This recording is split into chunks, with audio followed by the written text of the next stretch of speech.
Fala galera, essas é as 7 melhores do tio Rich. Estamos aí, né? A ideia é selecionar 7 questões aí, as mais relevantes, as mais interessantes, para a gente poder bater um papo aqui nesse vídeo, que é típico de reta final, né? Que é aquele momento de é, entregar, de tentar passar o máximo de dica possível. Então vamos lá, né? Esse episódio aí, esse vídeo agora, as melhores de escravidão e um pouco do ouro, mas mais focado na questão da escravidão. Vamos lá. Primeira Enem 2019 diz assim, olha lá, a partir da segunda metade do século XVIII, o número de escravos recém-chegados cresce no Rio e estabiliza na Bahia. Isso é interessante, né? Nenhum lugar servia tão bem à recepção de escravos quanto o Rio de Janeiro. Então, interessante isso, olha, século XVIII, escravos que estão chegando mais no Rio e estão chegando menos na Bahia. Na matéria, o jornalista informa uma mudança, que essa palavra era fundamental, na mudança na dinâmica do tráfico atlântico, que está relacionada à seguinte atividade: extração de metais preciosos, século XVIII, gente. Crava, século XVIII, história do Brasil, ouro, urbanização, bandeirantismo, sacou? Então são ali coisas que estão muito marcadas no século XVIII, tá? Bora. Dois. Segunda questão aqui, ó. As convicções religiosas dos escravos eram, entretanto, colocadas a duras. Essa é clássica, cara, essa é clássica. Nem segunda aplicação de 2016. Olha que sensacional. As convicções. Tá, vamos aumentar aqui um pouquinho mais. Peraí. Que aí fica melhor de todo mundo que está me acompanhando aí ler, acompanhar a leitura. Então, olha só, as convicções religiosas dos escravos eram, entretanto, colocadas a duras provas quando sua chegada no Novo Mundo, onde eram batizados obrigatoriamente para salvar a sua alma. E deviam curvar-se às doutrinas religiosas de seus mestres. Iemanjá, mãe de numerosos outros orixás, foi sincretizada, então, Iemanjá sincretizada, né, escondida atrás, eu acho legal pensar assim, da ideia de Nossa Senhora da Conceição. Então, não, nós não estamos fazendo festa para Iemanjá, não, é Nossa Senhora da Conceição, mas é Iemanjá também. Inanamburucu, a mais idosa das divindades das águas, foi comparada a Santana, a mãe da Virgem Maria. O sincretismo religioso no Brasil colônia foi uma estratégia utilizada pelos negros escravizados para... Cara, isso é sensacional, essa questão é clássica, porque ela faz uma coisa que eu cheguei a comentar algumas vezes em sala de aula, que é te colocar na cara do gol, velho.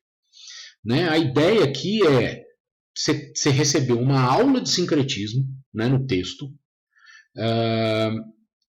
no enunciado deixa claro que sincretismo é uma estratégia, e aí o Enem toca essa bola para você e fala, faz, chuta pro gol e vai pro abraço.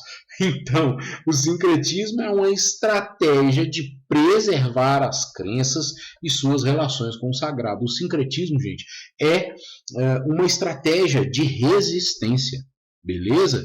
E o sincretismo é um conceito, um pilar da cultura afro-brasileira. Então, questão maravilhosa. Fiquem atentos com isso aí. E eu acho que essa é clássica, por isso que ela está aqui nas 7 melhores do Rich. Vamos mais. Vamos mais. Número 3 aí, ó. A escravidão não há de ser suprimida no Brasil por uma guerra servil.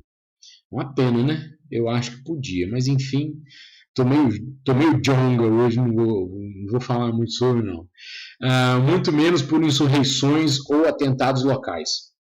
Não deve ser tampouco por uma guerra civil, como foi nos Estados Unidos.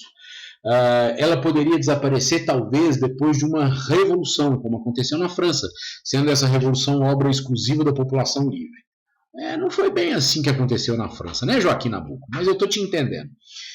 É no parlamento e não em fazendas ou quilombos do interior, nem nas ruas e praças da cidade que se há de ganhar ou perder a causa da liberdade. Joaquim Nabuco, advogado negro, autodidata, né, que atuou aí a favor do movimento abolicionista e a favor da abolição, com o discurso de que a abolição deveria vir pela via política. Só que Essa é uma visão de alguns abolicionistas da época, e é uma visão que se mostrou muito ruim, né? Por quê? Esperar uma abolição pela via política fez com que a abolição chegasse no final do século XIX. O Brasil foi um dos últimos países do mundo, se não o último, a abolir a escravidão. Então é importante você pensar o seguinte, que o tráfico acabou 38 anos atrás, em 1850, né? Acabou o tráfico. E, como eu disse em aula, se acabou o tráfico, acabou a escravidão, mas de uma forma perversa, de uma forma oportunista, a elite fisiocrata que está ali agarrada no poder, né? Os liberais e conservadores no pé do Dom Pedro, essas elites conseguiram empurrar essa escravidão 38 anos, então a via legalista, que é o gabarito letra C, ela optava pela via legalista de libertação, ela se mostrou muito morosa, muito demorada. E sim, eu cada vez mais sou partidário e defendo a ideia de que devia ter sido por outras vias, se é que você me entende. vamos fazer outro aqui, ó. 4. Torna-se claro que quem descobriu, essa também é uma questão muito boa do Enem 2012, torna-se claro que quem descobriu a África no Brasil muito antes dos europeus foram os próprios africanos trazidos como escravos. E essa descoberta não se restringia apenas ao reino linguístico, estendia-se também a outras áreas culturais, inclusive a da religião. Há razões para pensar que os africanos, quando misturados e transportados ao Brasil, não demoraram a perceber a existência entre si de elos culturais mais profundos. Robert Lenz, esse texto, ele mudou a forma de fazer história da escravidão no Brasil. Malungo na Goma vem, a África coberta e descoberta no Brasil, um texto de 91, 92, e a partir daí a historiografia da escravidão nunca mais foi a mesma. Bom, com base no texto, ao favorecer o contato de indivíduos de diferentes partes da África, a experiência da escravidão no Brasil tornou possível a formação de uma identidade cultural afro-brasileira. Beleza? Não existe nesse certame, nessa temática cultural, a ideia de uma cultura africana no Brasil. A ideia é de uma cultura afro-brasileira. Né? Nesse texto, inclusive, o Robert Lenz defende que a formação dessa cultura e dessa identidade brasileira, ela tem que ser considerada, inclusive, no mar.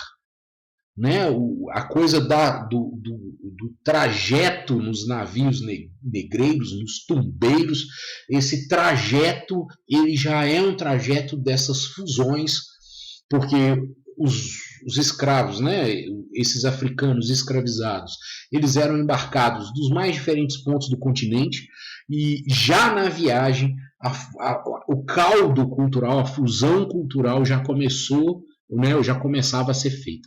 Uma vez aqui, a ressignificação, a resistência, o sincretismo são elementos que vão surgir e dar moldura, então, para essa identidade cultural afro-brasileira. Bom, questão de número 5, muito famosa, 2011, né? Então, o Enem coloca uma foto, e toda vez que o Enem coloca uma imagem, eu sei que a reprodução lá no dia não é lá muito boa, mas tenha paciência, procure olhar a imagem da melhor forma possível ali para você naquele momento, porque ela vai ser importante, tá? Então aqui você tem um dos estúdios fotográficos do Rio, tinha em São Paulo, tinha aqui em São João, né, o estúdio do imigrante André Belo, que era um estúdio fotográfico que estava num casarão colonial lindo, onde hoje é o edifício São João e aquele posto de gasolina, aquele negócio medonho. Então, desde ali aquele espaço onde está o shopping, aí pega o edifício São João, o posto de gasolina, tem um outro prédio um pouco ao lado do posto de gasolina, feio também, todo de mármore na frente. Aquela região toda ali era uma região de um casarão gigante, que na parte térrea, né, funcionava o estúdio do fotógrafo André Bello, onde negros de São João do Rei, escravizados ou libertos, e pessoas, né, os brancos da cidade, iam lá para fazer foto. Os negros usavam esse artifício como forma de tentativa de reinserção social, né, tentativa de obter um pouco mais de respeito ali, de colocação na terrível sociedade escravista que o Brasil arrastou aí por séculos e décadas. Bom, então essas roupas obviamente não são desses dois negros, né, retratados aí. Eles foram ao estúdio e vestiram essas roupas. Perceba, ela está com um vestido ali com algumas camadas de saia, como era típico da Europa, né? A sombrinha, o chapéu, a gente pode ver aqui na mão dele. Ele está de casaca, né? Que é uma roupa que indica uma certa nobreza ali ligada aos europeus. E aí o Enem vem e pergunta assim, ó: que aspecto histórico da escravidão no Brasil no século XIX pode ser identificado a partir da análise do vestuário do casal retratado acima? Vamos aqui, ó. O uso de trajes simples indica uma rápida incorporação dos ex-escravos ao mundo do trabalho urbano. Não, gente, essa roupa não é, chique, não é simples, não. Ela é chique pra caramba, né? É uma roupa de época que tentava ali passar uma ideia de posicionamento social superior. Né? B, que é o gabarito. A presença... Não é o gabarito, né? Que é a pegadinha do negócio. Olha que legal. A presença de acessórios, como o chapéu e a sombrinha, aponta para a manutenção de elementos culturais de origem africana. Aí errou. Então vem tudo bonitinho. Olha lá, ó. A presença... Cadê meu dedão? A presença do chapéu, da sombrinha, aponta como manutenção de elementos culturais de origem europeia, não é africana. Né? Então, nesse ano aqui, eu lembro, velho, já estava dando aula, nego. 2011 eu já estava velho na profissão. Eu lembro que muitos alunos marcaram isso aqui, e aí, encontrando com eles depois da prova, eu só apontava assim, a origem africana. Não acredito, professor. É complicado. Né? Essa questão tem duas distratoras interessantes. C. O uso de sapato é um importante elemento de diferenciação social entre negros e libertos, ou em melhores condições na ordem escravocrata. Estar calçado era, na época, um aspecto histórico dessa escravidão no Brasil, como um aspecto de distinção. Beleza? Então, um negro calçado com sapato, ele fazia isso como uma forma de distinção, ou da condição social que ele tinha, ou do fato de ser liberto. É importante frisar que esses sapatos não são sapatos mágicos. Né? Não era fácil, ou talvez não é, né? Viver numa sociedade escravocrata ou de histórico escravocrata como é a nossa.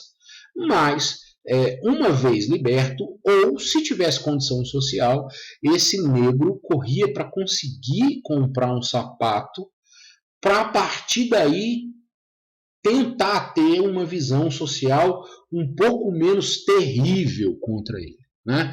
Uma abordagem social um pouco mais, vamos dizer assim, favorável. Então, por isso que esse é um aspecto histórico. Agora, olha interessante a letra D. Né, um aspecto histórico, no sentido de um aspecto típico da escravidão no Brasil na época. Olha a letra D. A utilização do paletó e do vestido demonstra a tentativa de assimilação de um estilo europeu como forma de distinção em relação aos brasileiros.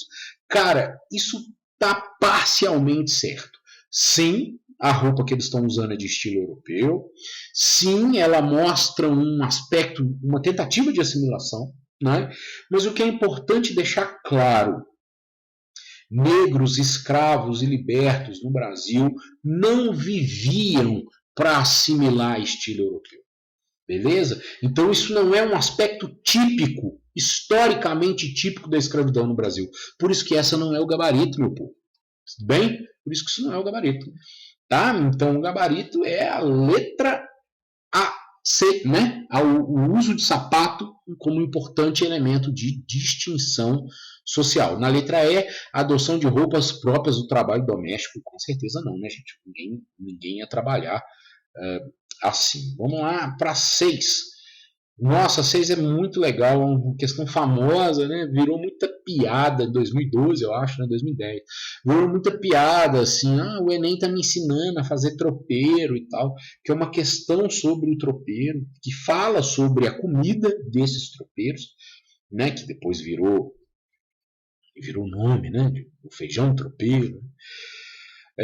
Por conta das condições que eles tinham para conseguir comer nessa atividade mercantil que eles desenvolviam, mas é interessante que o tropeirismo ele é uma marca do século XVIII, assim como as cidades, assim como o ouro, assim como as irmandades religiosas, assim como o sincretismo. Então, o tropeirismo, o gabarito é a letra C, ela é uma atividade mercantil exercida pelos homens que transportavam gado, mercadorias, e eu colocaria ali, ó, deixa eu subir minha janelinha aqui, ó, eu colocaria pelos homens que transportavam gados, mercadorias e notícias. Né? Os tropeiros eram caras que noticiavam aí, traziam notícia de um lugar para o outro dentro da colônia. Sacou? Mas eu coloquei essa aqui porque essa é uma questão importante pela ideia da habilidade, né? Essa é uma prova de habilidade, gente. Então ela vai para a receita culinária mesmo, né? Ela vai para poesia, ela vai para outros suportes que não livros somente de história, né? Vamos lá para a última das 7 melhores. Interessante questão sobre o IFAM. Toda vez que aparecer IFAM, essa coisa de patrimônio, presta atenção, analisa e pensa. Né? A Superintendência Regional do Instituto Patrimônio Histórico Artístico Nacional, IFAM, desenvolveu o projeto Comunidades Negras de Santa Catarina, que tem como objetivo preservar a memória do povo afrodescendente no sul do país. A ancestralidade negra é abordada em suas diversas dimensões, arqueológica, arquitetônica, paisagística e material. Né? E está falando da região no sul, ali, perto de Porto Alegre, onde alguns escravos vão se fixar depois da abolição. Alguns escravos, não, alguns negros vão se fixar depois da abolição. O texto acima permite analisar a relação entre cultura e memória. Falei pra caramba disso em sala, né? O gabarito é a letra B, lá, a preservação dos saberes das comunidades afrodescendentes constitui um importante elemento na constituição da identidade. Então, é uma trinca. É uma trinca. Cadê meu dedéu? É uma trinca. Identidade, patrimônio, memória, cultura e identidade. Tá? Isso está sempre junto. Por isso, por exemplo, Vargas, lá no Estado Novo, se preocupou em criar o SFAM para dominar a coisa toda, dominar o patrimônio e aí a memória e, consequentemente, a identidade do povo brasileiro. Beleza? 7 de 7, então essas foram as 7 melhores do Tio Rich. Segundo vídeo. Segue me acompanhando aí, clica no sininho para você receber as novidades. Até mais, tchau, tchau, valeu.